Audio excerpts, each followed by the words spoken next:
Hello friends, welcome back to my channel. I hope आप सब ठीक होंगे। तो फ्रेंड, इस वीडियो में हम बात करेंगे सौरभ जोशी के बारे में कि मिस्टर जोशी ने कैसे अपनी वाइफ को कैमरेमैन बनाया हुआ है। साथ में ये भी बात करेंगे कि इनके व्लॉग्स कैसे स्क्रिप्टेड होते हैं। और फ्रेंड, जो इन्होंने अपनी वाइफ से कुछ क्वेश्चंस पूछे हैं कि आप खुश क्यों नहीं हो, या फिर जो फॉर्मेलिटी की है इन्होंने एक्चुअल में, उसको भी डिस्कस करेंगे। तो फ्रेंड, वीडियो के एंड तक बने रहें। वीडियो स्टार्ट करने से पहले आप सबसे रिक्वेस्ट करूंगी, जिसने चैनल को सब्सक्राइब नहीं किया, प्लीज़ मेरे चैनल को सब्सक्राइब करके मुझे सपोर्ट करें, वीडियो को लाइक करें और जो भी आपके पॉइंट ऑफ व्यू है कमेंट्स के थ्रू जरूर बताएं।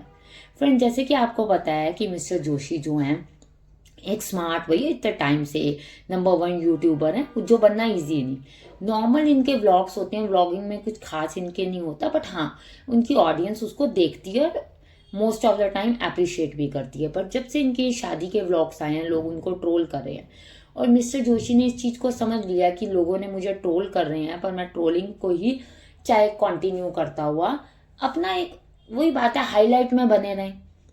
अब ये दुबई गए, दुबई जाकर आपने नोटिस किया हो तो इनकी वाइफ ने इनको बैग लेके दिया।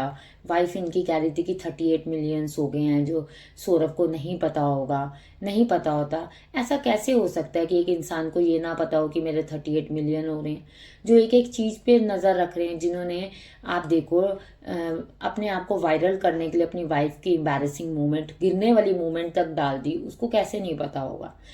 और साथ में जो वो बैग लेकर आई है, वो देखो कॉस्टली बैग है, वो 3-4 लाख का बैग है, उससे कम का वो बैग नहीं है। तो वो बैग एक वाइफ, मतलब कि बिना हस्बैंड की अप्रूवल के कैसे ले लेंगी, ये भी थोड़ा सा क्वेश्चनेबल बन जाता है। जिसपे उन्हीं की ऑडियंस जो है, उन्हीं के जो व्यूअर्स हैं, वो ये बात कह भी रहे हैं कि ये सारा स्क्रिप्टेड है। साथ में देखा जाए कि अभी मिस्टर जोशी जो कपिल शर्मा की मूवी के प्रमोशन के लिए गए, तो वहां पर पेपराजीज के साथ उन्होंने अपनी वाइफ के साथ फोटो खिंचवाने की जगह अकेले फोटो खिंचवानी ज़्यादा सही समझी। आपने एक क्लिप वायरल होती हुई देखी होगी, नहीं तो मैं आपको उस पर डिस्कस करती हूँ कि क्या बात थी। कि समय रैना और भारती जी और जो अर्चना पूरन सिंह है और ये सौरभ जोशी, ये सब थे। तो ये सब बात कर रहे थे कि सब अपने अपने मोमेंट्स लेना चाह रहे हैं, कुछ वायरल मोमेंट मिल जाए। तो उस समय भी अगर आपने नोटिस किया तो इनकी वाइफ दूर से खड़ी होकर कैमरे से ये सब कैप्चर कर रही थी कि किसी तरह से कोई वायरल मोमेंट मेरी वाइफ, मेरे हस्बैंड को, मतलब सौरभ को मिल जाए, जो वो व्लॉग में डाल दें। तो देखो, एक न्यूली मैरिड है अगर कोई, तो सौरभ जोशी ने प्रेशर से अपनी वाइफ पर डाला हुआ है। वो उनसे क्वेश्चन पूछते हैं कि आप खुश नहीं हो क्या। तो देखो, ये क्वेश्चन कैमरे में पूछने वाला नहीं है, ये क्वेश्चन तो बनता ही नहीं। अगर वो खुश ना होती तो आपसे शादी क्यों करती। हाँ, कईयों का नेचर होता है उस चीज को ज्यादा एक्साइटेड होके नहीं दिखाने की। चाहे बुर्ज खलीफा की बात ले लो, तो उन्होंने कहा नहीं, मेरा नेचर नहीं हो करने का।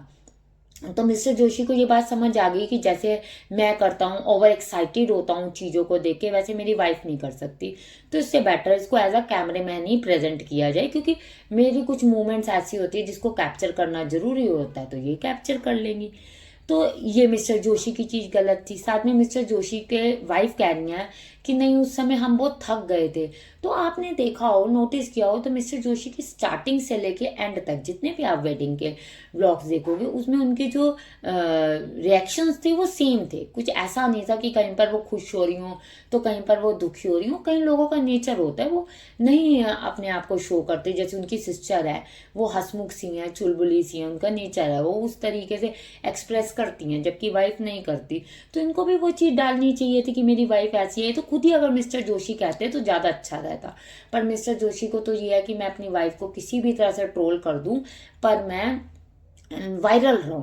यहाँ तक आपने देखा हो, मिस्टर जोशी कहीं यूट्यूबर्स, छोटे छोटे यूट्यूबर्स जो इनके रिसेप्शन पे गए, उन्होंने जब क्लिप्स डाली तो उनको डिलीट करने की बात कर रहे हैं, इवन धमकी भी दे रहे हैं कि कॉपीराइट स्ट्राइक कर दूंगा, नहीं तो आप डिलीट कर दो। जबकि उनके व्यूज देखो 2 लाख, 5 लाख, 10 लाख आए होंगे। पर मिस्टर जोशी को बड़ी तकलीफ हो रही है कि मेरे व्यूअर्स किसी और को क्यों देखें। जबकि अगर आप देखो कि जो क्रेजी XYZ हैं, या फिर आप लक्ष्य चौधरी ले लो, या और भी यूट्यूबर्स हैं, उनकी क्लिप के लिए इन्होंने कुछ नहीं कहा, क्योंकि वो जो है वो एक अच्छी ऑडियंस को ग्रैब करते हैं। तो उनको ये है कि उनकी ऑडियंस भी सौरभ तक पहुंचेगी। तो ये स्मार्टनेस आप देखो। उनकी वाइफ जब व्लॉग बना रही थी तो मिस्टर जोशी बड़े घबरा गए। अब आप भी व्लॉगिंग करोगे, आप भी क्लिप बनाओगे, आप भी अपनी वीडियो डालोगे। तो उसकी वाइफ ने कहा नहीं, मैं तो जस्ट एक आपके लिए ही क्लिप के लिए ट्राई कर रही हूँ, थोड़ी प्रैक्टिस कर रही हूँ। क्योंकि देखो मिस्टर जोशी के घर में इनके अलावा कोई व्लॉगिंग नहीं करता। जो साहिल करता है उसकी व्लॉगिंग रेगुलर बेसिस पे नहीं है। उसकी आपने देखा 10-15 डेज वीक के बाद वो व्लॉगिंग करता है। इवन आपने उनकी सिस्टर हर्षिता के भी व्लॉग में देखा हो तो वो भी इन्होंने डिलीट करा दिया था, सिर्फ इसीलिए कि भैया मेरी ऑडियंस आप तक कैसे पहुंचे। जबकि देखा जाए तो ऑडियंस किसी की नहीं होती। ऑडियंस तो जहाँ अच्छी चीज़ देखेगी वहाँ ऑडियंस खुद ऑटोमेटिकली पहुंच जाती है। तो एल्गोरिदम है जो यूट्यूब खुद ही करता है। देखो अगर किसी के एक मान लो व्लॉग से 5-10 लाख आ गए, अगली तो अगले की मेहनत है। अगर अगला अच्छा वो कंटेंट बनाएगा तो नेक्स्ट ऑडियंस उसको देखेगी, नहीं तो नेक्स्ट टाइम ऑडियंस उसको नहीं देखेगी। पर मिस्टर जोशी को इस चीज़ की बड़ी तकलीफ होती है।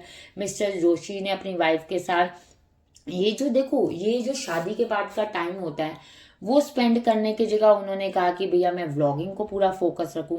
साथ में जो वो प्रमोशन के लिए F1 रेस के लिए गए हैं वो इनके लिए ज़्यादा ज़रूरी हो गया। वहाँ भी देखो बैग डाल के एक जैसा एक होता है थैंक यू का, एक जेस्चर होता है, एक अच्छा इमोशंस दिखाने का। मिस्टर जोशी ने कुछ नहीं दिखाया, जबकि बैग टांग के फिर वो अपना वायरल स्टेप करने लग गए कि भैया लो मेरे को फिर से ट्रोल करो। और साथ में लोगों को कहने लग गए देखो हम तो दुबई बैठे हैं, आप लोग जो मेरी बातें करते हो आप लोग अपने घरों में बैठे हो। तो ये कुछ चीज़ें हैं मिस्टर जोशी की जो मुझे बड़ी डिस्टर्बिंग लगी, तो बात करनी ज़रूरी थी। फ्रेंड आपका क्या कहना है आप भी कमेंट्स के थ्रू जरूर बताओ। फ्रेंड मैं 9:30 पे लाइव भी आती हूँ, आप लाइव में भी अपने क्वेश्चंस मुझसे पूछ सकते हो। Thank you for watching.